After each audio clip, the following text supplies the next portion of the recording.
और अब एक दर्दनाक खबर आपको बताते हैं। सुपौल में हाईवे पर हुए एक भीषण सड़क हादसे में 40 बस यात्री घायल हो गए हैं। इनमें से 10 की हालत गंभीर बनी हुई है, उन्हें डीएमसीएच में रेफर किया गया है। बाकी घायलों का इलाज नरपतगंज के अस्पताल में किया जा रहा है। यह हादसा उस वक्त हुआ जब यात्रियों से भरी बस सीतामढ़ी से सिलीगुड़ी जा रही थी, लेकिन हाईवे पर बस की ट्रक से आमने सामने की टक्कर हो गई। दरअसल हाईवे पर मरम्मत का काम जारी है, जिसकी वजह से दोनों तरफ के ट्रैफिक को एक ही लेन में डाइवर्ट किया गया था।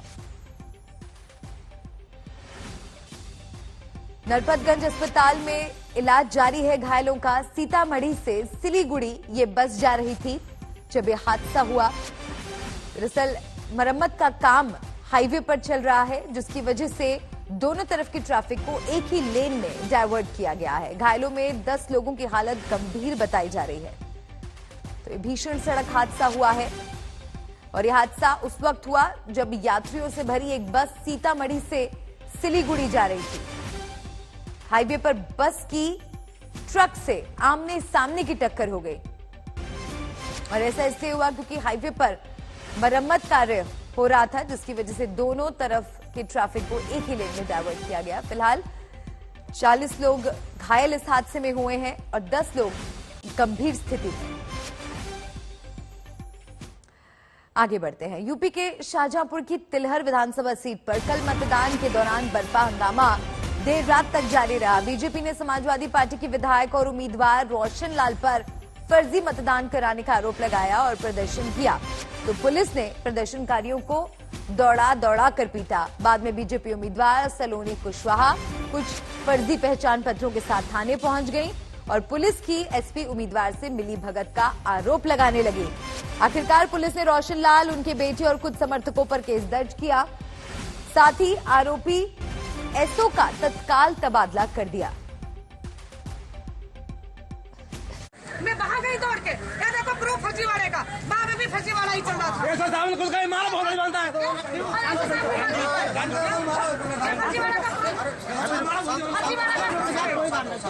ये विधायक जी, ये आधार भी भरती है। हाँ, ये आधार भी कहाँ बनवा था? ये खेड़े में चुनरी हाई स्कूल में ये विधायक जी खुद करवा रहे थे। एक और बड़ी खबर आपको बता दें। अपने विवादित बयानों के लिए चर्चित हैदराबाद के गोरशा महल विधानसभा के बीजेपी विधायक टी राजा सिंह का एक और भड़काऊ बयान सामने आया है। टी राजा सिंह ने कहा है कि जो लोग यूपी में योगी को वोट नहीं करेंगे, उनके लिए बुलडोजर और जेसीबी मंगा ली गई है। बीजेपी विधायक ने यह भी कहा कि चुनाव में योगी को सपोर्ट न करने वाले इलाकों को चिन्हित किया जाएगा। राजा सिंह ने कहा कि उत्तर प्रदेश में रहना है तो योगी योगी कहना होगा। लोग भारतीय जनता पार्टी को वोट नहीं करते, उनको मैं कहना चाहूंगा कि योगी जी ने हजारों की संख्या में जेसीपीज बुलडोजर मंगवा लिए हैं, उत्तर प्रदेश की ओर निकल चुके हैं। इलेक्शन के बाद में जो लोग योगी जी को सपोर्ट नहीं करें, उन सभी एरियाज को आइडेंटिफाई किया जाएगा। और पता है ना जेसीपी और बुलडोजर किसके लिए यूज में आते हैं। तो मैं उत्तर प्रदेश के उन गद्दारों को कहना चाहूंगा जो ये चाहते हैं कि फिर से योगी जी मुख्यमंत्री ना बने, तो बेटा अगर उत्तर प्रदेश में रहना हो तो योगी योगी कहना होगा, नहीं तो उत्तर प्रदेश छोड़ के तुम लोगों को भागना होगा। सोमवार को जो भी मुंबईकर सुबह के वक्त साउथ मुंबई से निकला होगा जरूर जाम में फंसा होगा। करीब 2 घंटे वर्ली से लेकर बाबुलनाथ मंदिर और मरीन ड्राइव से लेकर वाल्केश्वर तक सुबह 2 घंटे बड़ा जाम लगा रहा, जिसकी वजह थी बीजेपी नेता देवेंद्र फडणवीस के घर के खिलाफ कांग्रेस कार्यकर्ताओं का विरोध प्रदर्शन।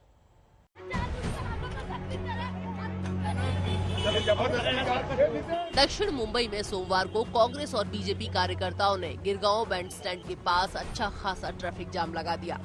कांग्रेस कार्यकर्ता बीजेपी नेता और पूर्व सीएम देवेंद्र फडणवीस के घर के सामने प्रदर्शन करना चाहते थे, जिसका विरोध करने के लिए बीजेपी के कार्यकर्ता भी वहां पहुंच गए। ये प्रदर्शन सुबह 9:30 बजे के आसपास शुरू हुआ, जो ट्रैफिक के लिए पीक आवर्स होते हैं। पैडर रोड, नेपियन सी रोड, गिरगांव चौपाटी पर से जाने वालों को रूट बदलना पड़ा। हाजी अली तक लोग परेशान रहे। यहाँ पे बहुत लंबा ट्रैफिक जाम हो गया है और सोच लीजिए ये वो इलाका है जहाँ पर कि बड़े बड़े लोग रहते हैं। नेपेंसी रोड है ये, और यहाँ पर इस तरह का ट्रैफिक जैम, लोगों की परेशानी, यहाँ नाकाबंदी, वहाँ साथ साथ आप देख लीजिए उस गाड़ी में भी कई सारे कांग्रेस के कार्यकर्ता हैं। हालांकि पुलिस ने कांग्रेस कार्यकर्ताओं को देवेंद्र फडणवीस के घर जाने से पहले ही हिरासत में ले लिया। बीजेपी के नेताओं ने आरोप लगाया कि पुलिस सिर्फ उन्हें हिरासत में ले रही है, कांग्रेस कार्यकर्ताओं को नहीं। हमारे नजर के सामने कांग्रेस के गाड़ी को छोड़ रहे थे, फिर मैंने रास्ता रोको आंदोलन किया। अब पुलिस ने कहा कि ठीक है, हम कांग्रेस के गाड़ी को भी जाने नहीं देंगे। मैं यहाँ पर खड़ा हूँ, अगर पुलिस के हिसाब से काम करेगी तो हम उनको कोऑपरेट करेंगे। पुलिस अगर कांग्रेस के कार्यकर्ताओं को जाने देंगे और भारतीय जनता पार्टी के कार्यकर्ताओं पर अन्याय करेंगे तो मैं फिर एक बार रास्ता रोको आंदोलन करूंगा।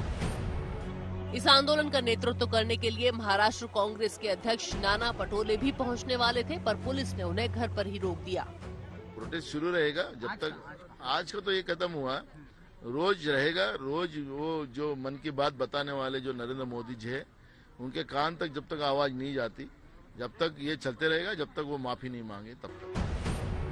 दरअसल महाराष्ट्र में कांग्रेस पिछले कई दिनों से पीएम मोदी के बयान के खिलाफ प्रदर्शन कर रही है। पीएम ने हाल ही में संसद में बयान दिया था कि कांग्रेस ने महाराष्ट्र में लॉकडाउन में प्रवासी मजदूरों को ट्रेन की टिकट फ्री में बांटी ताकि वो अपने राज्यों में लौटकर कोरोना फैला सके। कांग्रेस मांग कर रही है कि पीएम अपने इस बयान के लिए माफी मांगे। वेद्या, मुंबई, आज तक। बात अब पंजाब की। पंजाब में चुनावी घमासान तेज है। कांग्रेस और आप में तू मैं कुछ ज्यादा ही बढ़ गई है। केजरीवाल आप भगवंत मान नूं धूरी तो हरा रहा है। अज मैं धूरी जाके आया, भगवंत मान बुरी तरह हार रहा उत्थे ते, और ये भी मैनूं उत्थे दे लोकां ने दस्सिया कि केजरीवाल ने कहता है कि मैं मुख्यमंत्री बनना। अंदर खाते अपने बंदियां नूं सुनेहा देता कि भगवंत मान नूं हराओ। भगवंत मान 20,000 तो उतों हार। चन्नी साहब तो देखो जी, मैं आपको बताता हूँ, वो सुबह से शाम तक वो केवल मेरे को ही गालियां देते हैं। आजकल वो रात को सो भी नहीं पा रहे। वो रात को सोते हैं, आंख बंद करते हैं, जैसे ही आंख बंद करते हैं उनके सपने में मैं भूत की तरह आता हूँ और फिर वो एकदम से अचानक डर के उठ जाते हैं। जितने पंजाब को लूटने वाले आगू हैं जो आज तक लूट रहे थे, उनके सारों के सपने में आने लगा हूं आजकल मैं, और वो पूरी रात नहीं सो पा रहे। जिस किस्म के बयान चन्नी साहब कर रहे हैं उससे तो यही लगता है कि काफी दिनों से सोए नहीं है, काफी दिनों से उनको आराम की सख्त जरूरत है। इसीलिए वो बेतुके बयान 24 घंटे मेरे खिलाफ करते रहते हैं। हम जानते हैं पंजाब में शांति किस प्रकार से लाई जाती है।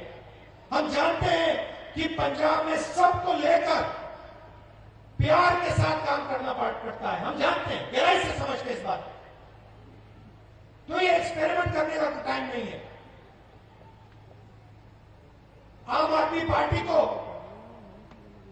पंजाब नहीं मालूम, पंजाब को नहीं समझते हैं। वो पंजाब को संभाल नहीं सकते, उनको आता ही नहीं है। पंजाब को कांग्रेस पार्टी संभाल सकती है। पंजाब में शांति कांग्रेस पार्टी मेंटेन कर सकती है। हम जानते करना और अब करके दिखाएं। प्रियंका गांधी आई, केवल मेरे को गालियां दे दी थी। ऐसे लगता है जैसे ये सारे इकट्ठे हो गए हैं और इकट्ठे होके एक ही भाषा बोलते हैं, एक ही इनकी शब्दावली है सबकी। ये सारे ऐसे लगता है इकट्ठे हो गए और इकट्ठे होके ये हम लोगों को गालियां दे रहे हैं। हमारा कसूर क्या है? ये सारी पार्टियां इकट्ठी हो गई हैं। ये आम आदमी पार्टी को नहीं, ये पंजाब को हराना चाहती है। ये पार्टियां नहीं चाहती कि किसी भी हालत में आम आदमी पार्टी की सरकार बने। महायुद्ध का नया खतरा सर उठाने लगा है। यूक्रेन और रूस का बॉर्डर दुनिया के लिए युद्ध का ट्रिगर पॉइंट बन गया है। बॉर्डर पर सेनाओं का जमावड़ा बढ़ता जा रहा है तो सुपर पावर अमेरिका और रूस के बीच हर नए दिन के साथ तल्खी बढ़ती जा रही है। सवाल यही है कि क्या यूक्रेन और रूस के मध्य युद्ध की कोई संभावना है?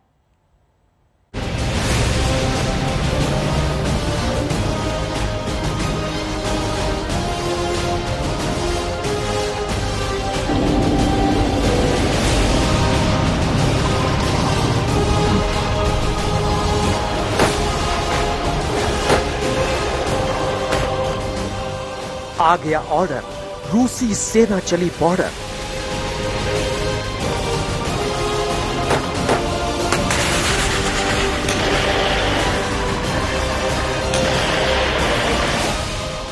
यूक्रेन को 3 तरफ से पुतिन ने घेरा।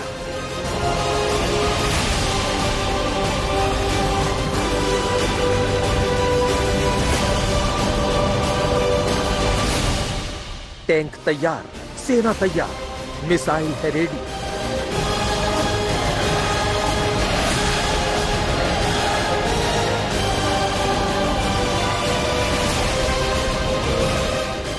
दुनिया पर मंडराया वर्ल्ड वॉर का खतरा।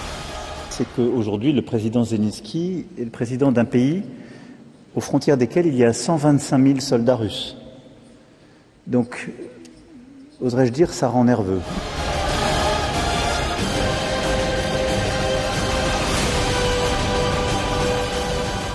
बाइडेन ने क्यों दी महायुद्ध की चेतावनी? It's a world war. When Americans and Russia start shooting at one another, we're in a very different world than we've ever been in.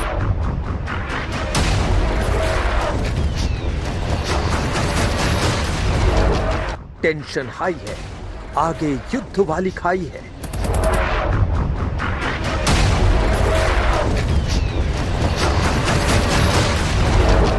रूस यूक्रेन में युद्ध की आहट।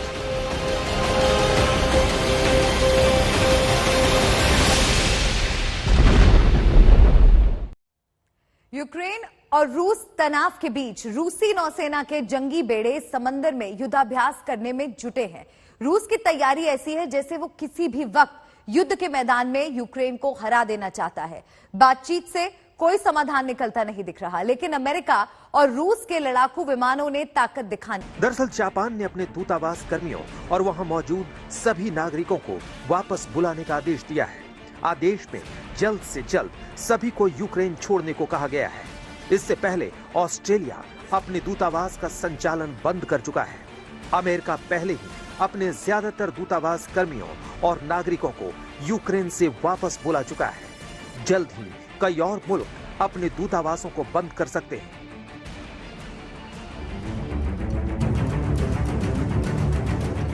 दुनिया भर में इस डर, इस दहशत के पीछे यूक्रेन के अंदर से आ रही खबरें और बॉर्डर पर बदल रहे घटनाक्रम हैं।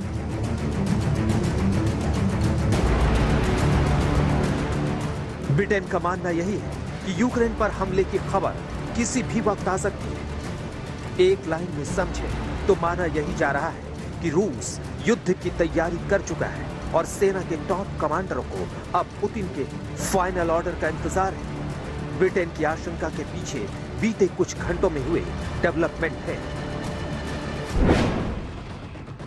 बड़ी खबर नंबर 1, रूस के 1,30,000 सैनिक यूक्रेन बॉर्डर पर डटे।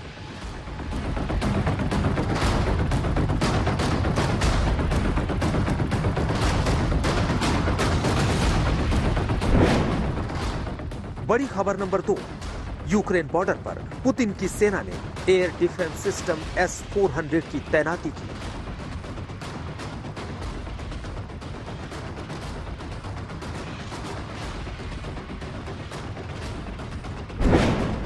बड़ी खबर नंबर 3, जल, थल और वायु में रूस की सेना का युद्धाभ्यास।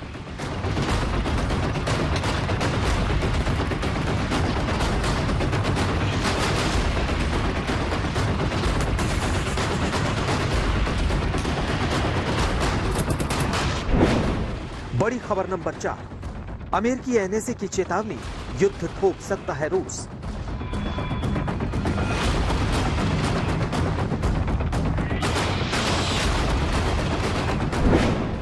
बड़ी खबर नंबर 5, रूस की नौसेना के 4 जंगी बेड़े आर पार को तैयार हैं।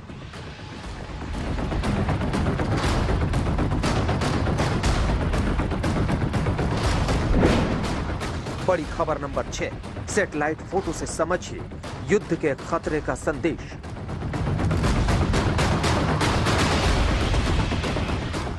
यही वजह है कि दुनिया की नजरें इस वक्त यूक्रेन रूस बॉर्डर पर टिक गई है। यानी दुनिया के लिए युद्ध का ट्रिगर पॉइंट रूस यूक्रेन बॉर्डर है। डिफेंस एक्सपर्ट आने वाले दिनों के लिए बड़े खतरे की आशंका जाहिर कर रहे हैं। मौजूदा समय में रूस ने यूक्रेन को 3 तरफ से घेर रखा है और उसके तकरीबन 1.25 लाख सैनिक ऑलरेडी डिप्लॉयड हैं। इसके साथ ही साथ उसके बमवर्षक और उसकी नेवी भी डिप्लॉयमेंट के रूप में आगे आ चुकी है। अब इस युद्ध को अगर यूक्रेन और रूस के बीच में ही हुआ तब तो यह विश्व युद्ध की तरफ नहीं बढ़ेगा, क्योंकि कुछ दिनों के बाद में यूक्रेन पर रूस का कब्जा या यूक्रेन में अपनी समर्थित सरकार बनाना संभव हो जाएगा। ये सबूत उसी खतरे को लेकर है जो दुनिया भर की सुर्खियां बने हुए हैं। सैटेलाइट तस्वीर से आप समझ सकते हैं कि यूक्रेन बॉर्डर पर किस तरह से रूसी सेना बड़े पैमाने पर सैन्य कार्रवाई की तैयारी कर चुकी है। ये तस्वीरें रूसी सेना की है। आपको यहाँ पर सेना के सैकड़ों टैंक नजर आएंगे। रूसी सेना की सैन्य ताकत नजर आएगी। आपको सैटेलाइट की तस्वीर से समझ में आएगा कि यूक्रेन और रूस बॉर्डर के हालात कितने चिंताजनक हैं। आज सुपर पावर अमेरिका ने यूक्रेन के समर्थन में बयानबाजी करके माहौल को और पेचीदा बना दिया। It's a world war. When Americans and Russians start shooting at one another, we're in a very different world than we've ever been in. ये हालात इस जगह पर आ गए कि दुनिया बदल रही है, पैंडेमिक चल रहा है, इकोनॉमिकली जो है आप समझिए ईस्ट वेस्ट यूरोप जो है जरा कमजोर पड़ गया है, ब्रेक्सिट हो गया है और अमेरिका के राष्ट्रपति भी ये लग रहा है कि एक टर्म के राष्ट्रपति हैं। सिर्फ ऐसी हालात को एक्सप्लॉइट करने के लिए रूस जो है अब प्रेशर डाल रहा है नेटो के ऊपर और ये कह रहा है कि किसी भी हालत में यूक्रेन को नेटो का हिस्सा नहीं बनने देंगे। अमेरिका का तो अपना इंटरेस्ट है, जो रूस का जो दबदबा है, जो प्रभाव है, जो इन्फ्लुएंस है, वो इतना नहीं बढ़ जाए जिससे कि यूरोप के जो देश हैं उनके संबंध अमेरिका से कम पड़ जाए। लगातार बढ़ते तनाव के बीच अमेरिकी राष्ट्रपति जो बाइडेन और यूक्रेन के राष्ट्रपति वोलोदिमीर जेलेंस्की ने भी फोन पर बात की। इससे पहले पुतिन से भी बाइडेन की बातचीत हुई, लेकिन रास्ता नहीं निकला। वहीं रूस लगातार यूक्रेन और अमेरिका पर दबाव बढ़ा रहा है, लेकिन उसका दावा यही है कि वो युद्ध नहीं चाहता। हालांकि रूस की कथनी और करनी में बड़ा अंतर है। रूसी सेना ने यूक्रेन को चारों तरफ से घेर रखा है। बेलारूस, क्रीमिया समेत जॉर्जिया में रूसी सैनिक तैनात हैं, यानी युद्ध की बिसात बिछ चुकी है, चाल चली जा रही है और जल्द कोई समाधान नहीं निकला तो युद्ध का सायरन बजना मुमकिन है। आज तक ब्यूरो। और ताजा हालात को देखते हुए थोड़ी देर में अमेरिकी राष्ट्रपति और ब्रिटेन के प्रधानमंत्री के बीच बातचीत होनी है। ये बातचीत यूक्रेन और रूस विवाद को लेकर होगी। माना जा रहा है कि बातचीत के दौरान आगे का रोड मैप तय होगा।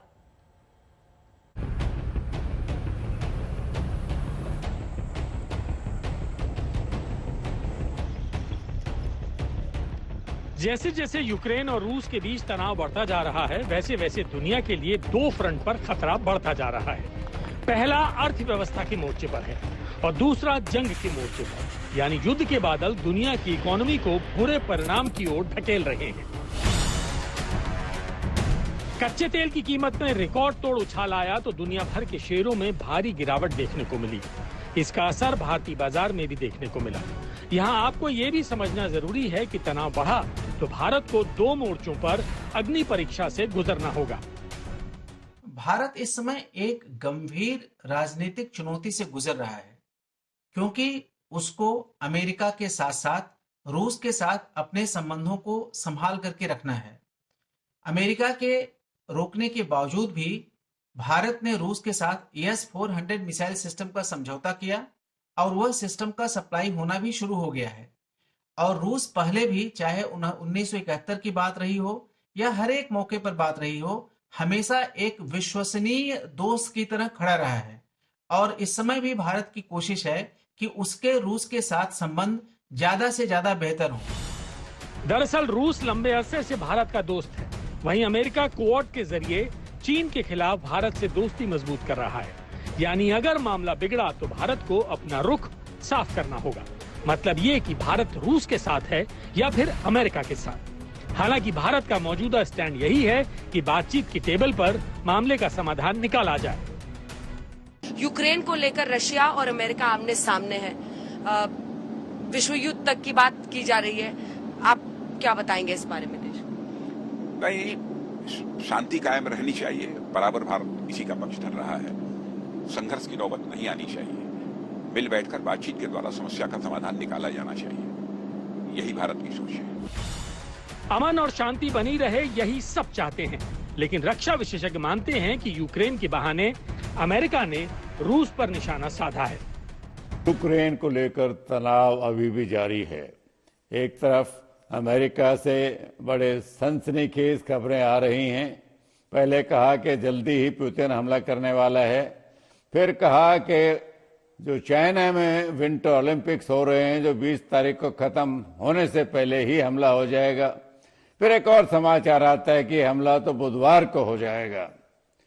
उधर रशिया बार बार कहता है कि हम हमला नहीं करेंगे, और दिलचस्प बात यह है कि यूक्रेन में भी कोई ऐसी बड़ी टेंशन नजर नहीं आती कि उन पर हमला होने वाला है।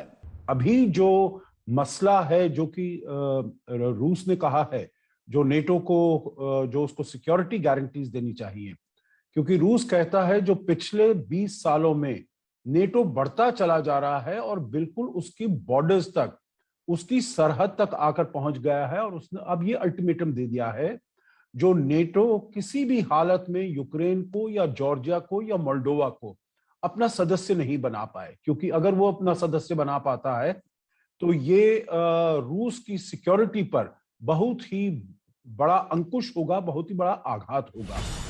अमेरिका की तरफ से लगातार बयानबाजी की जा रही है, यहां तक कि युद्ध का अल्टीमेटम दिया जा चुका है। एक्सपर्ट्स मानते हैं कि अगर यूक्रेन नेटो में नहीं शामिल होगा, इसी शर्त पर विवाद खत्म हो सकता है। एक तरफ तो रूस है अकेला तो नहीं, आप समझिए रूस बेलारूस साथ में मिले हुए हैं, और दूसरी तरफ है नेटो के पास 30 देश है। मगर उन 30 देशों में से कुछ देश हैं जिन्होंने कह भी दिया है कि हम इस लड़ाई में हिस्सा नहीं लेना चाहते, हम इस अनबन के अंदर हिस्सा नहीं लेना चाहते। तो जो ओरिजिनल ट्रेडिशनल जो नेटो के मेंबर्स हैं, यूके, जर्मनी, फ्रांस, ये सब, इनमें भी रिलक्टेंस है, कोई लड़ना नहीं चाहता इसको। तो अमेरिका है जो नहीं चाहता कि रूस की इन्फ्लुएंस यहां पर बढ़े इस इलाके में, क्योंकि वो चाहता है कि किसी ना किसी तरह से रूस के ऊपर हावी रहे, रूस के ऊपर प्रेशर रहे, और रूस जो है वो अपने पुराने सिचुएशन में प्री 1989 प्री 1990 के हालात में ना जा पाए, जो कि जिसमें प्रेसिडेंट पुतिन के शायद ये ख्वाब होगा, ये ड्रीम होगा कि दोबारा सोवियत यूनियन को बना सकते हैं। तो ये खतरा जो है अमेरिका नहीं मोल लेना चाहता है। रूस के दबाव के बाद अब यूक्रेन के सुर बदलने लगे हैं। यूक्रेन की तरफ से कहा गया है कि विवाद को सुलझाने के लिए वो नेटो में शामिल होने के विचार को छोड़ सकता है, यानी अब गेंद अमेरिका के पाले में है। आज तक ब्यूरो।